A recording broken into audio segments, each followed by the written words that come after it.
Good afternoon, Aga Lisiewicz. Hello. Thank you for having accepted this interview with Lectura to Far.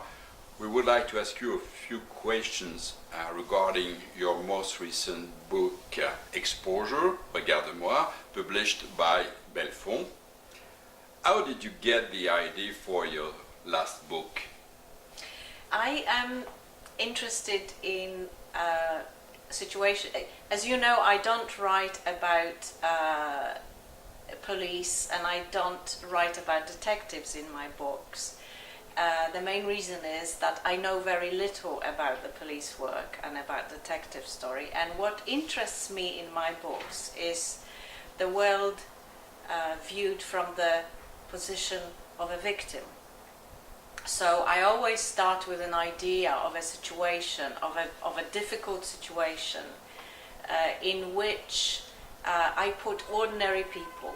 So what mostly interests me are ordinary people in extraordinary situations. So that's always a starting point for me.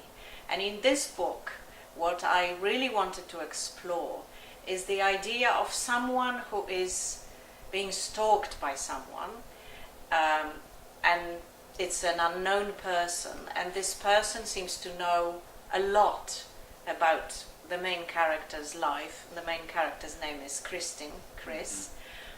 So this person seems to know almost everything and gradually begins to sabotage and dismantle Chris's life. So this person starts with her personal life, then starts to sabotage her professional life, and it also seems to be someone who knows quite a lot about her past and her present, and also affects her future. So that was the situation I wanted to explore. How do you behave in a situation like this, and where it can lead? Well, do you think that the digital world represents a certain danger to be intrusive, or? Of course, it is. And I think, obviously, I was writing this book a couple of years ago, so now the situation has changed with all the recent data scandals. So I think, especially in the EU, the legislation is actually changing now. So legally we are a bit more protected, but I think still this is quite a big issue. And what I dealt with in my novel also is this different kind of hacking, the hacking that happens on a personal level. So it's one individual trying to hack into someone else's life and using that knowledge as a weapon. Why did you choose Hampstead Heath to be the theatre of your plots? Well, Hampstead Heath was already in my very prominent in my first book, in Rebound, and it's a really beautiful part of London.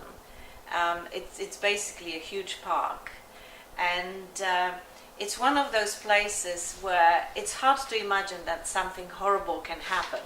Yes. So and it's also my favorite park. So in a way, because I go there quite a lot for walks, I thought this is just a fantastic venue for a crime novel. In my second book, I move a bit east in London. It's still set in North London, in a place called Shoreditch and Hoxton. And it's a very trendy, very vibrant, very young part of London, very, very alternative, and quite a lot of artists live there. There are quite a few galleries, really nice bars. It's a place that never sleeps. And I thought this would be a perfect place for someone like Kristen, who is a hip young photographer, to live and to work. And well, this is where everything happens in the book. What kinds of details are biographical? Oh, it's a difficult question. My books are fiction, obviously, but I think probably most of writers draw from their experiences. So here and there, you can catch bits of your life. And for instance, in my second book, quite a lot of it deals with photography. And I am not a photographer myself, and I actually don't know much about photography, but I have friends who are photographers, so I actually spent quite a lot of time with them talking about photography, learning about it, so I could create a character who is believable as a photographer.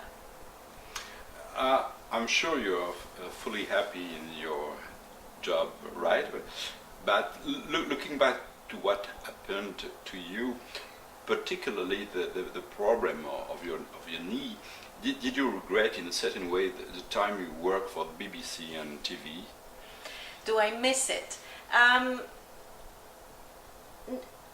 Yes, I do miss certain aspects of my job. I worked as a journalist and presenter for the BBC, and what I miss is the buzz you get from the live radio. I worked in radio, and that was quite exciting.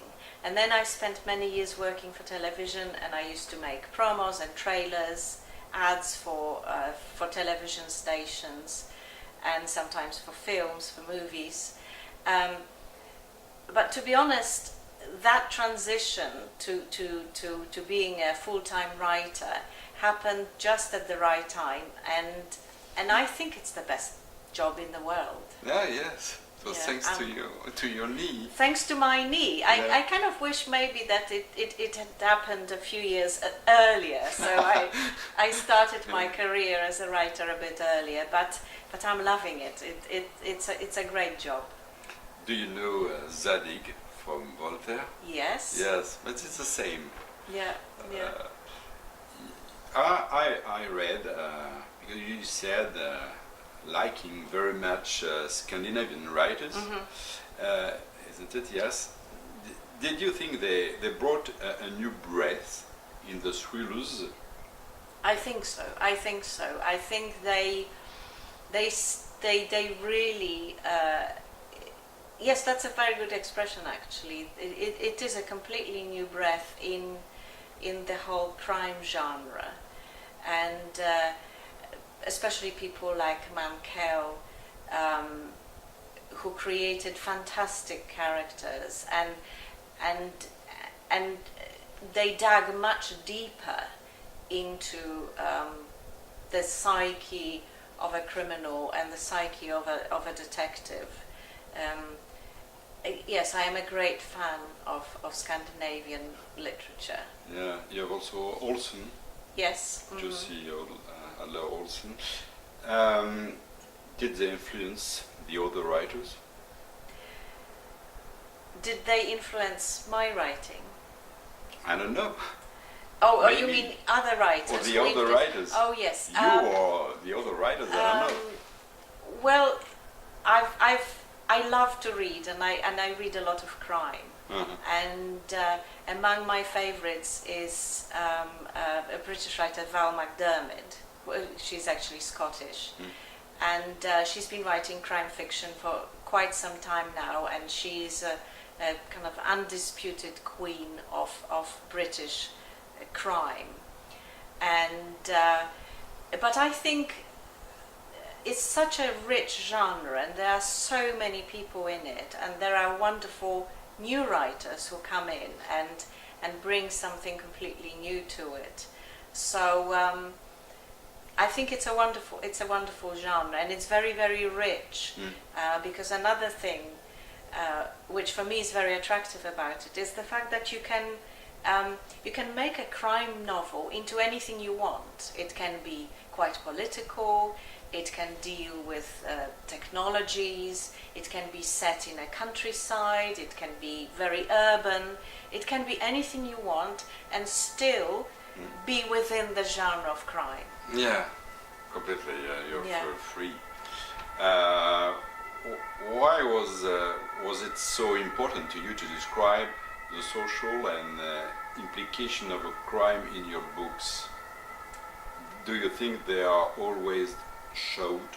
I think so. Well, I think they're always present, and I